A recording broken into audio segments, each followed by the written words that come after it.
Bismillahirrahmanirrahim. Alhamdulillahirabbil alamin. Wal aqibatul muttaqin wa la 'udwana illa 'alal zalimin. Asyhadu an la ilaha illallah wahdahu la syarikalah waliyus salihin wa asyhadu anna Muhammadan abduhu wa rasuluhu an-nasihul amin. Sallallahu alaihi wa ala alihi wa ashabihi ajma'in, amma ba'd.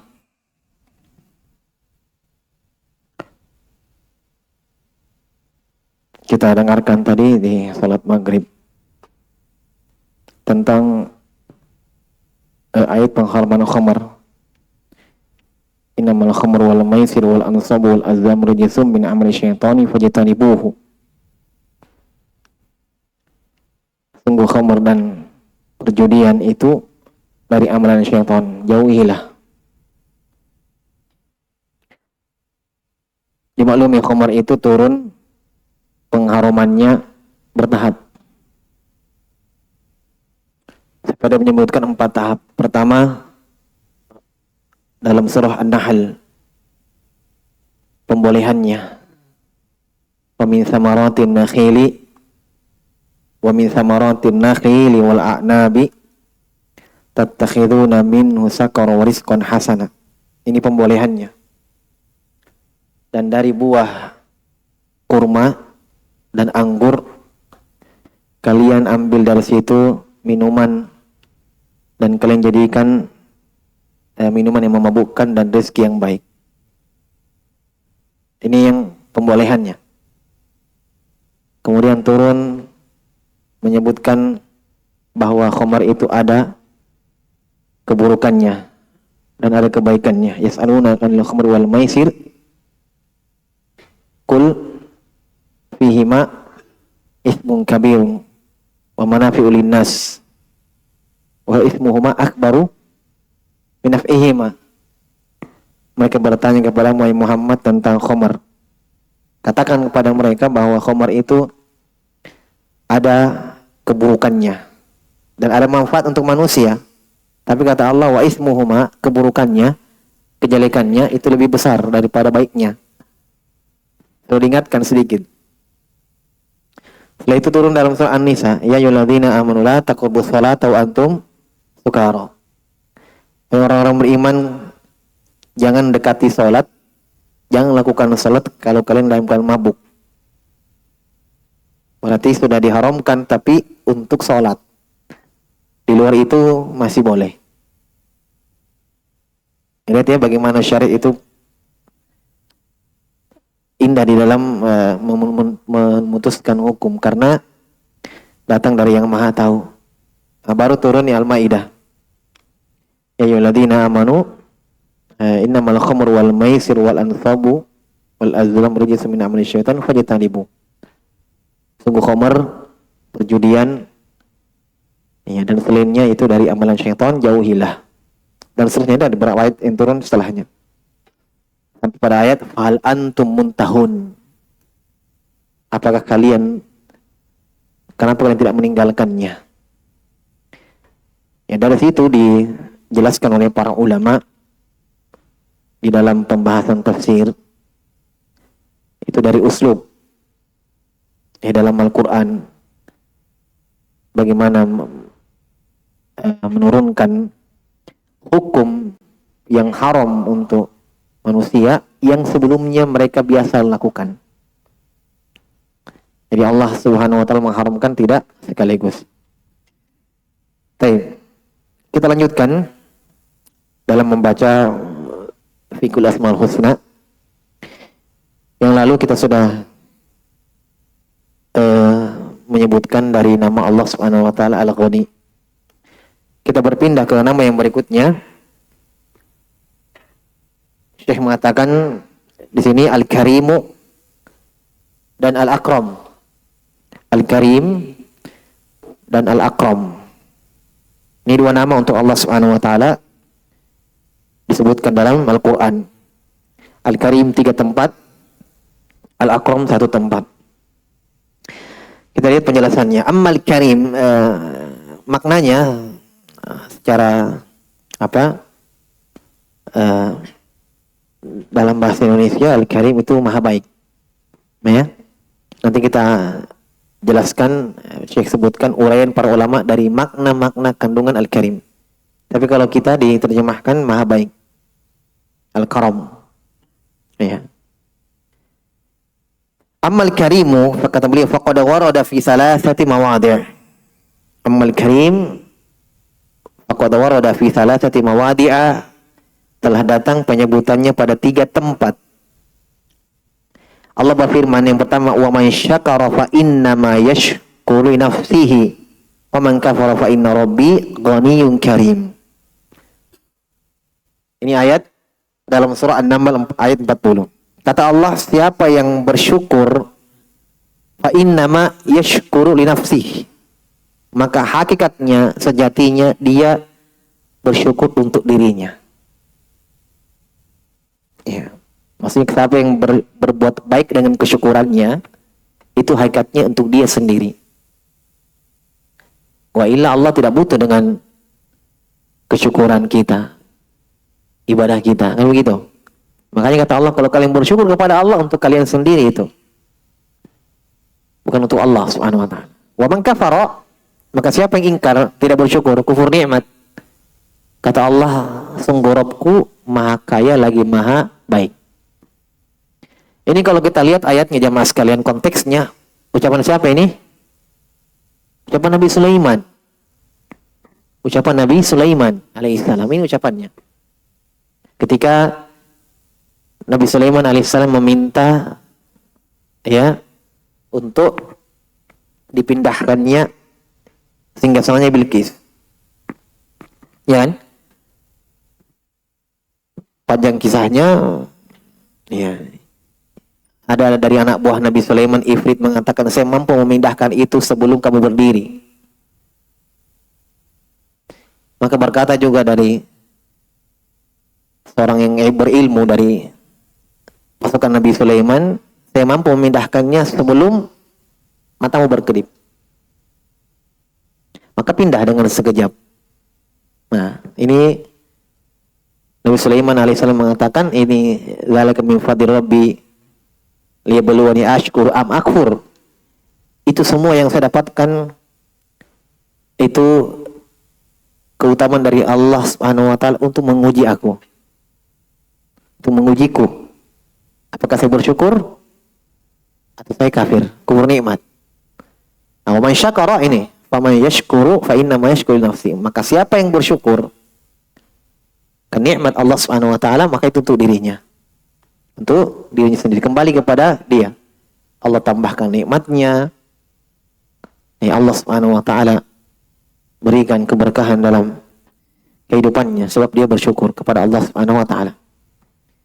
Di sini disebutkan wa man kafara fa inna rabbi ghaniyyun karim. Ini ya. Siapa yang kafir kepada Allah Subhanahu wa taala, sungguh Rabbku Maha Kaya lagi Maha Baik. Yang kedua, qala ta'ala, ya ayyuhal insanu ma gharraka bi rabbikal karim. Allah berfirman, wahai sekalian manusia, apa yang membuatmu lalai dari Rabbmu yang Maha Baik? Ma gharraka, apa yang menipumu? Magrur. Apa yang membuatmu lalai? Apa yang membuatmu terlalaikan oleh Rabbmu yang Maha Baik? Di sini disebutkan bi rabbikal karim, dengan Rabbmu yang Maha Baik. Sifat untuk Allah ya. Nama Al-Karim. Yang ketiga, fata'ala Allahul Malikul Haq, la ilaha illa huwa Rabbul Arsyil Karim. Ala qiraati man qara'a bi raf'il karim ala annahu sifatul lirabb. Kalau bacaan kita di mushaf kita, Al-Karim itu di kasrah. La ilaha illa huwa Rabbul Arsyil Karimi gitu. Tapi ada bacaan la ilaha illa huwa Rabbul Arsyil Karimu. Nah, kalau dibaca Al-Karimi berarti yang mulia itu bukan Allah tapi Arsy. Sifatnya Arsy. Dalam ayat ini ya. Kalau dibaca Al-Karimi, nah, di mushaf kita ini Karimi di kasrah. Tapi kalau mau dibaca la ilaha illa huwa Rabbul Arsyil Karimu, nah, berarti artinya tidak ada sembahan yang berhak disembah kecuali Dia, pemiliknya arsy, yang agung. Pemiliknya arsy yang mulia. Siapa? Allah. Allah yang maha mulia, pemilik arsy, begitu. Tapi kalau dibaca kasrah, Rabbul Arsyil Karimi, berarti artinya ya dia Allah pemilik arsy yang mulia, yang besar. Itu arsy yang besar. Paham ya? Baik, berarti kalau dibaca Al-Karimu berarti dari dalil atau ayat yang menyebutkan nama Allah Al-Karim. Ya, nama Allah Al-Karim. Makanya kata beliau ala qiraati, di atas bacaan siapa yang membaca dengan rafa dhammah tandanya. Ya. Bahwa dia sifat untuk Allah. Berarti kesimpulannya ini ayat ya yang menyebutkan nama Allah Subhanahu wa taala Al-Karim. Adapun Akram, Al-Akram. Al-Akram ya, kalau mau bernama dengan nama ini boleh, tapi jangan kasih al. Akram. Ya, Akram. Ya. Akram. Karim juga boleh.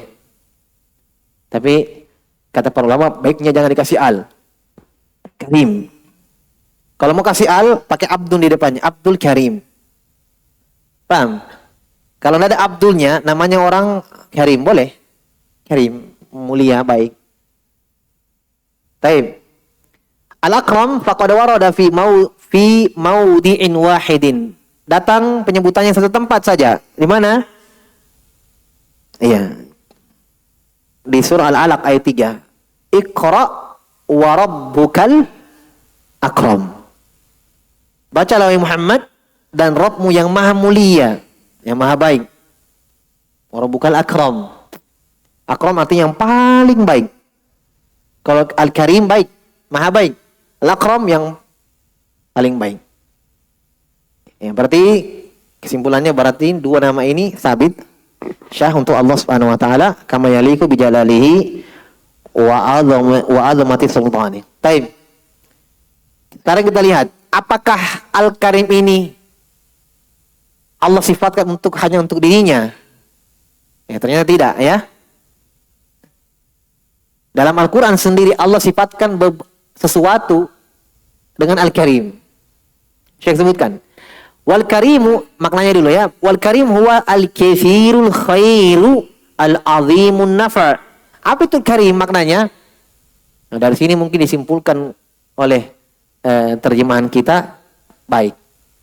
Padahal kalau dalam makna Arab itu luas sekali maknanya. Lihat ini maknanya. Apa itu al-karim? Huwa al-kathirul khair, yang sangat melimpah banyak kebaikannya. Berarti ini terjemahan kita di sini ya, maha baik. Tapi kebaikannya tidak habis. Katsirul khair. Dan bukan cuma pemberiannya yang banyak, kebaikan Allah, tapi azimun nafa'. Pemberian Allah sangat besar manfaatnya. Tidak bisa lepas dari kita. Kebaikan Allah. Kita lepas mati. Paham? Azim nafa', manfaatnya luas dan besar. Tidak bilang kalau kita tidak ada untuk kita, tidak apa-apa. Kalau ada, bagus. Tidak. Kita butuhkan itu kebaikan Allah. Manfaatnya untuk kita besar. Ya. Manfaatnya untuk kita besar. Nah, di sinilah mungkin kebaikan makhluk berbeda dengan kebaikan Allah Subhanahu wa taala. Berbeda dengan kebaikan Allah. Kebaikan Allah sangat besar nilainya. Bagi yang membutuhkan yang sangat besar kebaikan itu. Kita butuh kebaikan Allah Subhanahu wa taala. Wa huwa min kulli syai'in ahsanuhu wa afdaluhu. Dan kebaikan Allah itu dari segala sesuatu, ketika Allah memberikan itu pasti yang paling baik. Nah, paham ya? Sini ada nilai akidah di sini dari ucapan ini. Jadi ketika Allah memberikan min kulli syai' ahsanu. Ketika Allah memberi, pasti yang Allah berikan yang paling baik. Itu sudah yang paling cocok untuk kita. Nah, di sini ada baik sangka kepada Allah Subhanahu wa taala. Jadi setiap apa yang Allah berikan kepada kita itu pasti yang paling baik. Karena Allah Al-Karim. Paham ya? Allah Al-Karim. Kita anggap mungkin ini saya butuh. Insya Allah tidak, kamu belum butuh itu. Kamu butuh yang ini, nah, dikasih. Iya. Mungkin kita minta yang lain, ya dikasihkan yang lain. Ya. Karena Allah lebih tahu yang paling baik untukmu yang mana. Yang paling baiknya. Nah, disitulah kekurangan ilmu kita. Kita tidak paham. Kita mungkin lihat cuma zahirnya, mungkin kita lihat cuma yang untuk sekarang, mungkin cuma kita lihat yang dalam waktu dekat. Itulah pertimbangan manusia. Dengan ilmunya yang sangat dangkal. Yang tabiatnya manusia ajula, buru-buru, tergesa-gesa, zalim, jahil. Nah, sehingga melihat, oh ini yang saya butuhkan ini. Ini yang saya mau. Ternyata kebinasaan untuk kita, itu. Yang kita anggap untuk kita baik, ternyata di sisi Allah enggak bisa. Ya. Nanti kamu kufur, nanti kamu sombong, nanti kamu bermaksiat. Sehingga Allah berikan yang paling baik. Ahsanu afdalu. Wallahu subhanahu wasafa nafsahu bil karam kama fil ayatil mutaqaddimah. Dan Allah sendiri dalam Al-Qur'an mensifatkan dirinya dengan al-karam. Itu karim. Nama al-karim, sifatnya al-karam.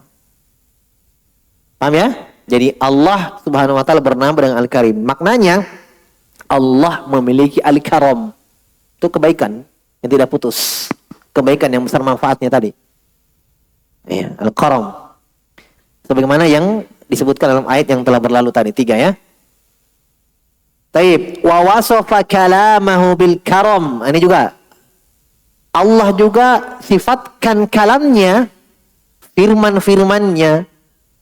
Itu ayat Al-Quran. Ya. Dengan al-karam. Gimana itu? Tadi kalau untuk Allah, apa tadi maknanya al-karam? Baik dan kebaikannya banyak.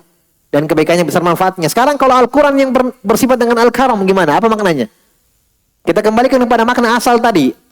Al-Karim adalah kathirul khair, kebaikannya banyak, dan manfaatnya besar. Bawa kepada Al-Quran.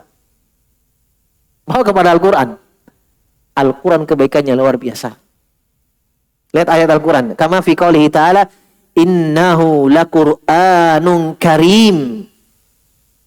Innahu laqur'anun karim.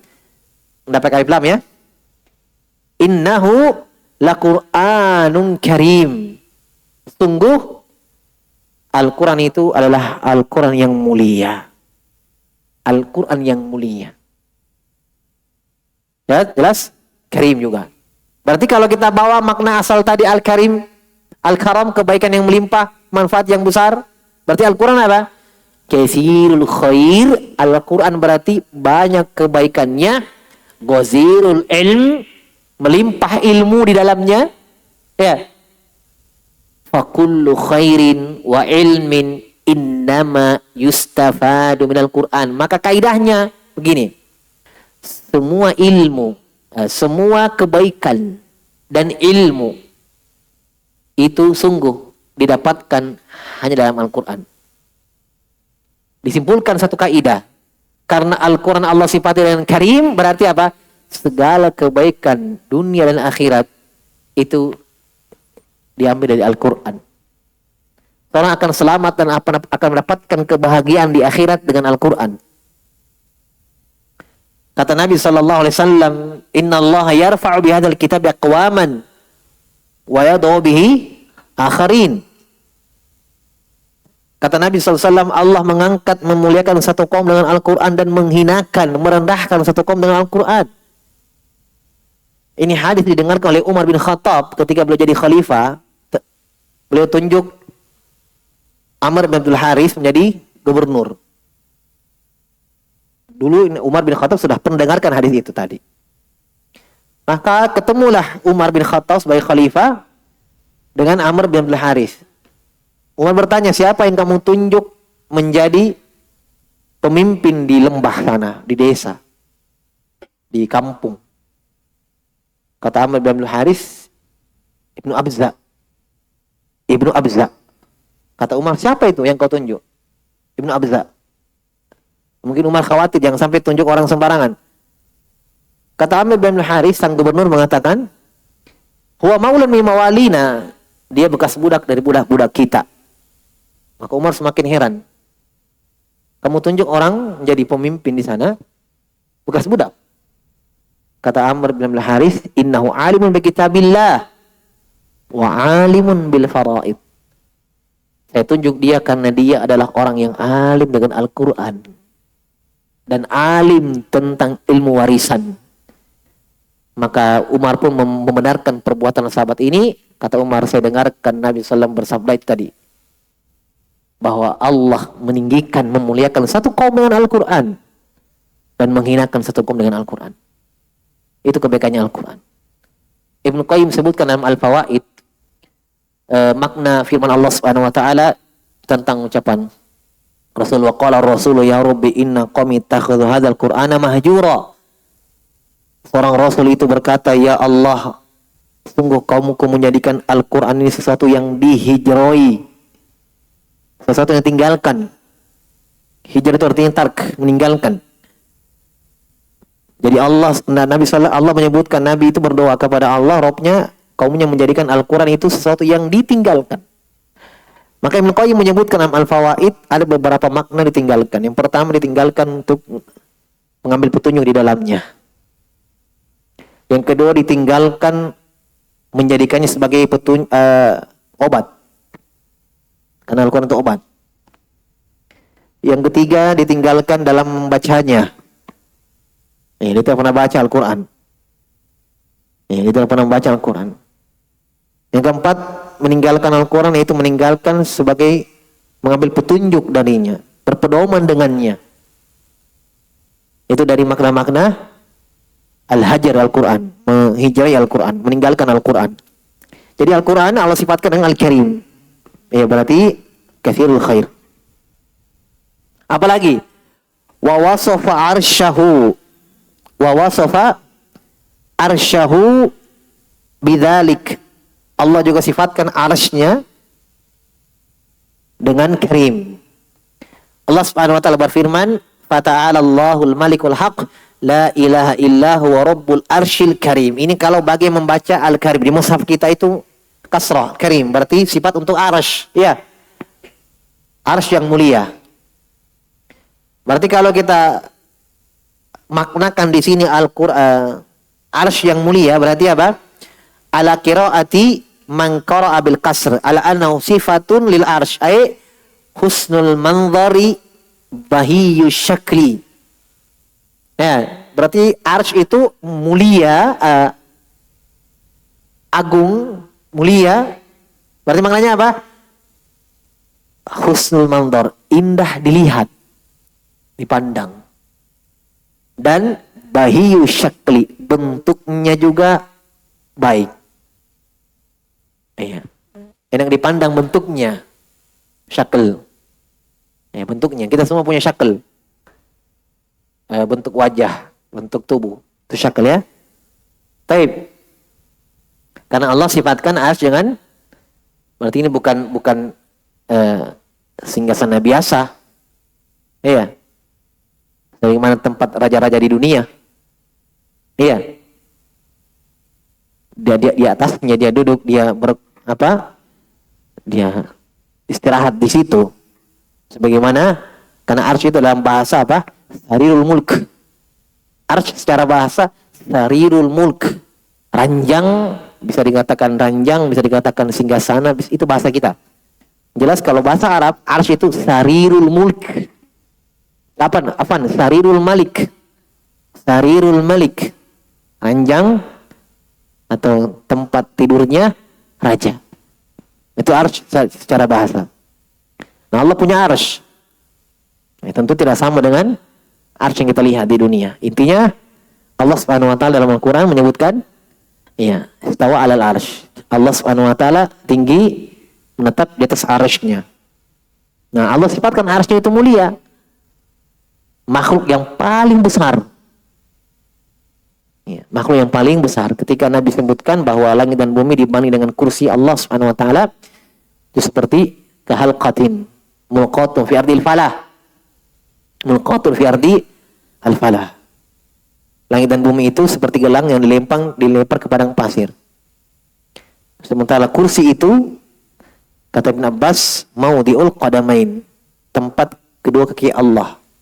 Tempat kedua kaki Allah. Arsy Allah dibanding dengan kursi seperti gelang juga dilempar ke padang pasir. Berarti arsy yang paling besar, ya. Itu sifat dari arsy. Kemudian wa wasafa bidzalika thawabahul azim wa na'imahul muqim. Allah juga sifatkan balasan Allah kepada orang beriman dengan balasan yang karim. Balasannya Allah untuk orang-orang beriman, thawabahul azim, balasan yang besar, wa na'imahul muqim, dan kenikmatan yang kekal abadi. Untuk siapa? Alladzi a'addahu li'ibadihil mu'minin, yang Allah siapkan untuk hamba-hamba yang beriman. Allah sifatkan juga itu dengan karim. Mana ayatnya? Al-Anfal ayat 4. Kata Allah Subhanahu wa taala, lahum darajatun 'inda rabbihim wa maghfiratu wa rizqun karim. Masya Allah. Kata Allah untuk mereka orang-orang yang beriman, darajat. Darajat itu tingkatan ke atas. Kalau tingkatan ke bawah namanya darokat. Kaf dengan jim dengan kaf. Kaf. Kalau di atas darajat, kalau di bawah darokat. Darokatun. Darajatun, darokatun. Kata Allah, innal munafiqina fiddarki asfali minan nar. Orang-orang munafikin berada di dark. Nah, neraka yang paling bawah. Orang beriman semakin ke atas semakin nikmat, orang kafir semakin ke bawah semakin tersiksa. Makanya sebagian ulama menukil ijma' bahwa neraka itu di bawah tempatnya. Dinukil oleh Ghair Wahid, oleh lebih dari satu ulama menukil ijma' bahwa neraka itu di bawah tempatnya. Jelas ya? Kalau surga di atas. Surga di atas. Baik. Kata Allah Subhanahu wa taala, untuk mereka darajat di sisi Allah, inda rabbihim, wa maghfirah. Apa lagi mereka dapatkan? Ampunan, maghfirah. Apa lagi? Warizqun, rizki. Ya, bagaimana tidak dikatakan rezeki, jamaah sekalian? Kita di dunia saja, kita makan, kita minum, kita bernafas, itu sudah rezeki yang luar biasa. Itu kenikmatan dunia. Kenikmatan surga, rezeki yang mulia.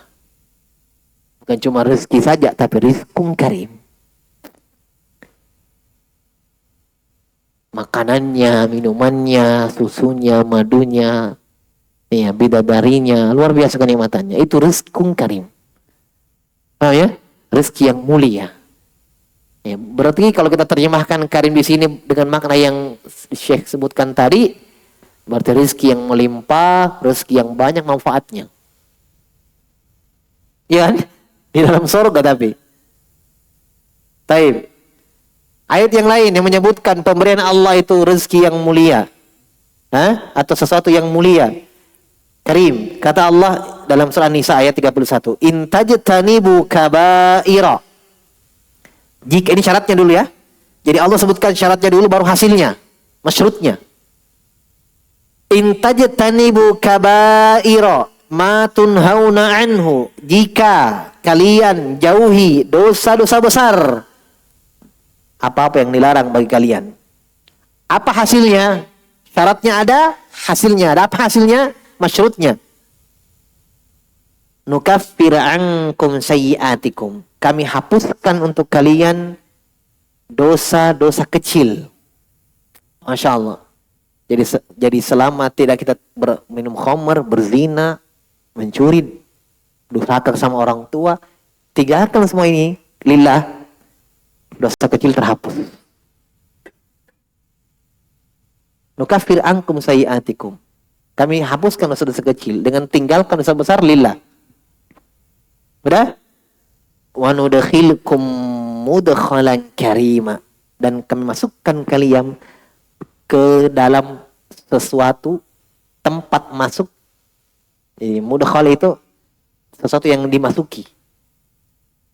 Ya, kami masukkan kalian ke dalam tempat masuk yang mulia. Pasti surga kan yang diinginkan. Karena dia punya pintu. Nah, kami masukkan kalian ke dalam mudkhalan karim. Lihat. Wal mudkhalu al-karim. Dalam ayat mudkhalul karim apa? Huwa tayyibul hasanul salimu minal afati wal ahad. Tempat yang kalian masuki ini yang Allah sifatkan karim itu apa? Adalah tempat yang thayyib, bagus, hasan, indah. Oh, kalau keindahan surga enggak usah dibayang-bayangkan, pasti salah. Kita mau bayangkan, khayalkan pasti tidak begitu. Lebih indah dari yang kita bayangkan. Ya kan? Surga itu. Salim, tempat itu surga selamat dari afat, selamat dari segala kejelekan. Jadi nanti di dalam surga tidak ada lagi bohong, tidak ada ucapan sia-sia, tidak ada lagi nyanyian-nyanyian, tidak ada musik-musik. Tidak ada dangdut. Ya, tidak ada, pokoknya tidak ada afat. Tidak ada afat. Wal ahad, segala hal-hal yang sifatnya buruk, aib. Bahkan buang air pun, buang air tidak ada. Dalam hadis disebutkan makanan yang kita makan di dalam surga itu diproses keluar jadi keringat. Dan keringat ini berbau misik. Nah, keringat yang keluar berbau misik, harum baunya. Itu kotoran kita. Sisa makanan yang kita makan. Karena kan ada makanan, ada ini, ada itu. Ya, tidak ada sama sekali kotoran. Ya. La lagwa fiha wala ta'thim, kata Allah. Tidak ada lahu, ucapan sia-sia, kebohongan, kedustaan, wala ta'thim. Dan tidak ada pula dosa. Illa qilan salaman salama, kecuali ucapan baik semua di dalam. Tasbih, zikir, ya, ucapan-ucapan baik. Wa mil humum, selamat dari humum, kesedihan. Nah, dalam surga tidak ada sedih. Tidak ada kesedihan di dalam surga. Ya. Wal ahzan, tidak ada lagi gundah gulana, tidak ada ahzan, kesedihan. Wa minal munaqqisati wal mukaddirat, tidak ada lagi kesulitan. Tidak ada kesulitan, tidak ada. Sampai-sampai kata Allah, buah-buah itu ya kutufu hadaniyah, buahnya dekat. Jadi tidak ada lagi panjat sampai berkeringat, capek, jatuh lagi. Nah, tidak ada ya. Nah, kata Allah buahnya itu di dekat sekali. Daniyah. Saking tidak adanya kesulitan. Itu sifat yang lain. Kemudian masih ada yang Allah sifatkan dengan karim. Apa itu? Wa wasafa bidzalika ma kathura khairuhu wa hasuna manzaruhu minan nabat wa ghairihi kama fi qoulihi. Allah sifatkan juga sesuatu yang banyak kebaikannya dan indah dipandang dari tumbuh-tumbuhan. Nah, itu juga Allah bahasakan, sebutkan dengan karim. Seperti pada ayat Asy-Syu'ara ayat 7. Kata Allah, awalam yarau ilal ardi. Tidakkah mereka lihat di bumi? Berarti kita bahas bumi ya. Di bumi ini pembahasannya. Kam ambatna fiha. Tidakkah mereka melihat betapa banyak kami tumbuhkan nabat. Buah-buahan, kebun, biji-bijian yang tumbuh. Iya. Min kulli zawjin karim. Min kulli zawjin karim. Dari segala sesuatu ya, tumbuhan yang sangat karim, banyak. Kulli zawjin karim. Melimpah ruah. Ya. Kebun. Taib, Allah sifatkan dengan karim juga. Maka kesimpulannya kalau begitu dari apa yang kita sebutkan tadi, Al-Quran, karim juga disebutkan. Ya, surga, pemberian Allah, karim. Bahkan di dunia, tumbuh-tumbuhan, yang kebun-kebun yang indah dikatakan karim. Ya. Berarti kebun-kebun itu yang terakhir tadi, bukan cuma indah dilihat. Kalau kita bawakan makna di situ, Al-Karim, katsirul khair wa azimun nafa', berarti kebun itu indah dilihat, dan ada buahnya bisa dipetik, dan manis. Karena manfaatnya besar. Karena tidak mungkin dikatakan karim kebunnya, karim itu tumbuhannya, pohonnya, kalau tidak ada manfaatnya. Paham ya? Dikatakan karim karena dia tumbuhan, kebun, ya, yang besar manfaatnya untuk manusia. Baik. Maka kesimpulannya, lafdzul karim lafdzun jami'un lil mahasini wal mahamid. Berarti lafadz karim, ya, lafadz yang mengumpulkan segala mahasin, kebaikan dan pujian. Jadi kalau mau memuji sesuatu pakai karim. Karena karim ini lafadz yang mengumpulkan kebaikan dan pujian. Kebaikan yang banyak, manfaat yang besar. Ya, jadi kalau orang teman kita atau siapa saja yang sering memberi, nah ini karim. Di mana-mana kasih manfaat orang, ajarkan orang, bantu orang, mudahkan orang, karim. Oh ya, karim. Nah, karena karim itu adalah satu nama, satu kata yang mengumpulkan semua kebaikan dan pujian. Sifat-sifat terpuji di situ, karim. Makanya kalau bilang baik, ini orang baik. Pasti kalau kita pikir baik, berarti kan umum dia. Mungkin bisa bermakna baik, sering membantu, tidak pernah marah-marah, baik orangnya. Ya kan? Tinggal dibilang baik. Oh, berarti Masya Allah. Tidak usah disebut satu-satu, karena dia orang baik. Bantu, ya, mudahkan, iya, tenang orangnya, baik. Itu baik ya, kata baik.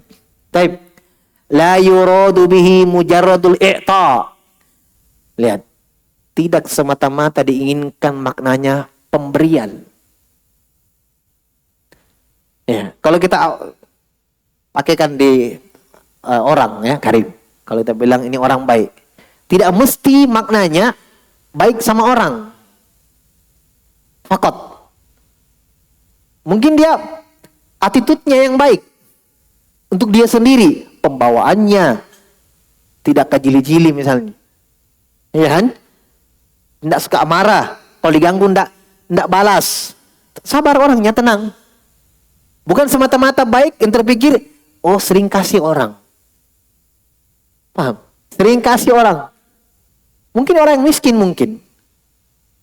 Tidak ada sesuatu yang bisa diberikan orang. Tapi tetap dikatakan orang baik.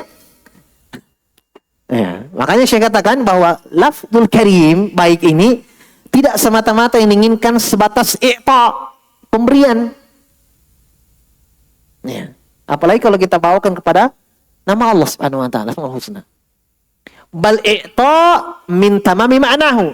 Tapi pemberian itu adalah dari bahagian kesempurnaan makna karim. Salah satu lah kalau kita bilang, salah satu makna karim memberi. Salah satu, bukan cuma itu maknanya. Tapi salah satu makna karim, kesempurnaan makna karim memberi. Walidha, oleh karena itu, warad an ahli ilm. Oleh karena itu kita dapatkan dari para ulama ahli tafsir, baik yang belakangan maupun yang terdahulu, fi makna hadzal ism aqwal, dalam menjelaskan makna karim untuk Allah itu memiliki akwal. Ada beberapa pendapat, dan pendapat ini semua benar. Semua benar. Hampir 10 atau lebih ini pendapat. Semuanya benar. Apa itu karim? Ya. Para ulama memiliki pendapat adidah, beberapa pendapat. Kila, ada yang mengatakan maknanya maknahu ay kasirul khair wal i'ta. Banyak kebaikan dan pemberian. Benar. Oke, sudah? Wakila ada yang mengatakan apa? Ad-daimul bil khair. Selama-lamanya baik. Terus-menerus baik. Benar juga. Tidak ada pertentangan di situ. Ada lagi yang mengatakan Allah Al-Karim maknanya apa? Wakila alladzi lahu qaddun azim wa sya'nun kabir. Dirinya, kedudukannya, sifatnya. Allah itu mulia. Sifatnya, dirinya mulia. Benar juga.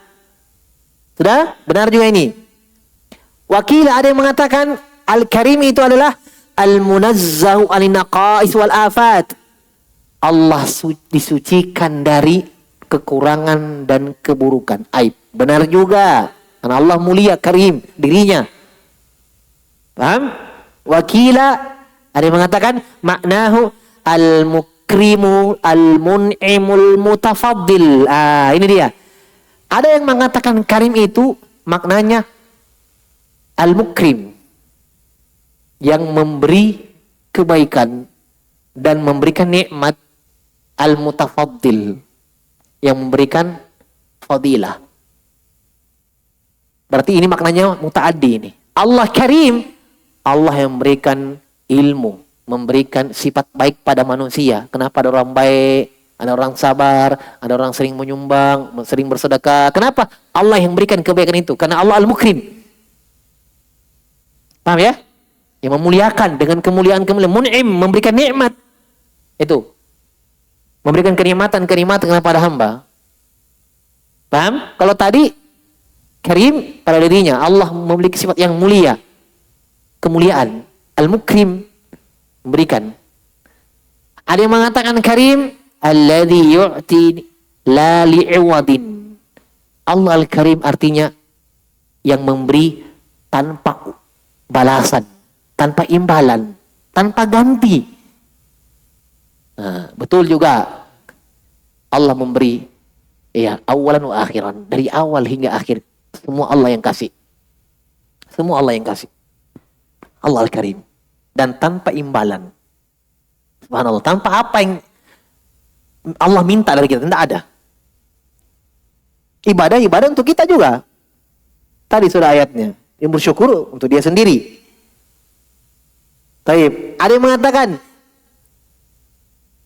mengatakan qila alladhi yu'ti li ghairi sabab. Benar juga.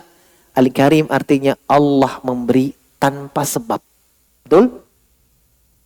Tanpa sebab. Ya. Allah berikan kita sesuatu. Kita belum beramal, di dalam perut Allah sudah beri. Ya kan? Masih janin kita, Allah sudah berikan. Ya. Dunia ini kita dicipta, dunia sudah dihamparkan untuk kita tanpa ada sebab. Dunia sudah diberikan kepada kita. Wakila alladhi yu'ti ma yahtaju wa man la yahtaj. Ada yang mengatakan Al-Karim itu adalah Allah memberi bagi siapa yang membutuhkan dan tidak butuh. Malah yahtaj. Butuh dan tidak. Ya. Diberikan. Semua benar cuma. Wakila alladhi idza wa'ada waffa. Ada yang mengatakan Al-Karim artinya kalau Allah berjanji, Allah pasti penuhi. Ya. Tidak pernah menyelisih janji. Karena Allah Al-Karim. Benar juga. Wakila ada yang mengatakan alladzi turfa'u ilaihi kullu hajatin saghira aw kabira. Diangkat kepadanya hajat. Maksudnya dialah yang dimintai gitu. Terangkat kepadanya, dimintai dia. Baik itu hajat, kebutuhan yang kecil atau yang besar. Naik semua kepada Allah. Minta. Allah Al-Karim. Benar juga. Wakila alladzi la yudi'u man iltaja ilaihi. Allah Al-Karim artinya apa? Yang tidak pernah menyanyiakan orang yang bersandar kepadanya. Iya. Taib. Dan selainnya dari makna-makna, masih panjang ini makna-maknanya. Coba kita lanjutkan di pertemuan selanjutnya ya, insyaallah. Ini ada pertanyaan saya lupa. Coba dulu ya, nanti kita lanjutkan. Jawab pertanyaan, kita waktu. Wallahu a'lam.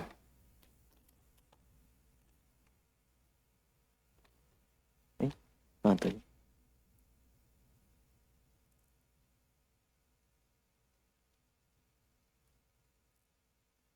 Dia seorang bertanya hukum wanita keluar rumah. Dia seorang memiliki pekerjaan di lingkup yang masih mendukung kondusif dalam menegakkan syariat. Keluar dalam menuntut ilmu dengan alasan hendak membiasakan anak-anak dalam bermajlis dan tahu bagaimana lingkup belajar yang benar dan selain itu. Baik. Iya, pada dasarnya yang dijelaskan oleh para ulama kita, memang ada ayat waqarna fi buyutikunna wala tabarrujuna tabarrujal jahiliyatil ula. Tinggallah kalian di rumah kalian, jangan keluar dengan bertabarruj seperti perbuatan orang jahiliyah. Iya. Itu pada dasarnya, asalnya. Tapi dibolehkan ketika ada hajat yang dia butuhkan. Bahkan para ulama menyebutkan seorang perempuan yang bekerja itu tidak mengapa, tidak dilarang secara mutlak bekerja. Tapi kan ada syarat-syaratnya, ada ketentuannya. Ya, bekerja tidak ada di tempatnya, tidak ada ikhtilatnya. Ya, tidak ada tempat-tempat maksiatnya. Bukan di tempat maksiat, dia kerja pekerjaannya halal. Ya, dan seterusnya ya, dimaklumi. Intinya tidak dilarang secara mutlak untuk keluar, apalagi kalau maslahatnya terkait dengan agamanya. Memang kalau perempuan di rumah itu dia belajar dari rumah kan bisa. Ya. Kalau bisa dilakukan itu bagus. Tapi ada hal-hal mungkin yang sifatnya maslahat yang dengan dia di rumahnya mungkin dia tidak dapat kemaslahatan itu. Ada. Iya, misalnya kalau mungkin dia di rumah belajar, ya mungkin ilmu dia tidak masuk secara menyeluruh, tidak konsentrasi. Ya, dia kalau hadir di majelis ilmu lebih tenang. Mungkin ada yang seperti itu. Apalagi di sini dengan kemaslahatan yang diinginkan membiasakan anak-anaknya untuk belajar. Ini namanya belajar, bergaul dengan orang berilmu, bergaul dengan orang-orang yang akidah semanhaj. Ditambah lagi kalau dia ketemu di masjid dengan teman-temannya ada amalan yang lain seperti misalnya silaturahim. Ya. Apa kata para ulama? Liqaul ikhwan ziyaratul iman. Liqaul ikhwan, kalau bagi ikhwah ya maksudnya bertemu dengan saudara seiman itu ziyaratul iman. Menambah iman. Ya. Syekh Albani mengatakan kalau sering itu balan-balan bertemu, ya, balan-balan bertemu itu semakin mempererat al-ukhuwah dan seterusnya. Itu terjadi juga kepada muslimah, ketemu dengan teman-temannya. Ya, tidak ada masalah kalau dia keluar. Misalnya dalam sepekan sekali, 2 kali dia keluar. Ya, untuk kemaslahatan itu tidak ada masalah insyaallah. Baik.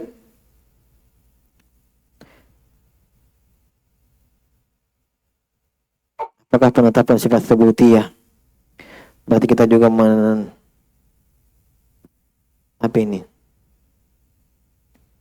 menafikan lawan dari sifat tersebut? Iya, secara konsekuensi, secara lawazim, tapi bukan itu maknanya. Hati-hati, ya, ucapan ahlul bidah dalam perkara ini mirip. Jadi pertanyaannya, apakah penetapan sifat tsubutiyah seperti mendengar, melihat, memiliki ilmu dan seterusnya, itu apakah kita menafikan sifat buta? Kalau kita katakan Allah mendengar, apakah itu maknanya tidak buta, tidak tuli, melihat itu tidak buta? Kita katakan secara konsekuensi, tapi bukan makna al-basir itu buta, tidak buta. Itu ucapan ahlul bidah. Jadi ahlul bidah, orang-orang Asy'ariyah dan sebagian orang-orang Maturidi dan selainnya dari Jahmi, Mu'tazilah juga selalu memaknakan sifat itu dengan sifat salbiyah. Itu batil. Jadi kalau mereka dapatkan ayat-ayat tentang sifat-sifat Allah selalu memaknakan dengan lawannya. Al-basir artinya yang tidak buta. As-sami artinya yang tidak tuli. Itu tidak boleh seperti itu. Itu maknanya. Itu makna batil. Paham ya? Itu secara tidak langsung dia nafikan sifat pendengaran itu. Tapi kalau kita katakan secara lawazim, beda. Bukan maknanya, tapi secara konsekuensi. Kalau kita katakan Allah Al-Basir, maha melihat, dengan namanya Al-Basir, secara tidak langsung sudah ternafikan sifat buta itu. Secara lawazim. Keharusan. Lawannya, paham ya? Beda. Bukan maknanya secara langsung. Mengatakan al-basir artinya yang tidak, ya buta. Tapi kita katakan al-basir yang maha melihat. As-sami yang maha mendengar. Bukan artinya tidak tuli, tapi yang maha mendengar dengan sifat pendengaran. Sifat pendengaran yang Allah punya. Berarti kalau sudah tetapkan sifat pendengaran, ya secara konsekuensi Allah tidak tuli. Ya. Wallahu ta'ala alam. Ya. Kita cukupkan dulu, insyaallah kita cukupkan. Wallahu a'lam bishawab. Subhanakallahumma wa bihamdika, asyhadu an la ilaha illa anta, astaghfiruka wa atubu ilaik. Wa akhiru da'wana alhamdulillahirabbil alamin.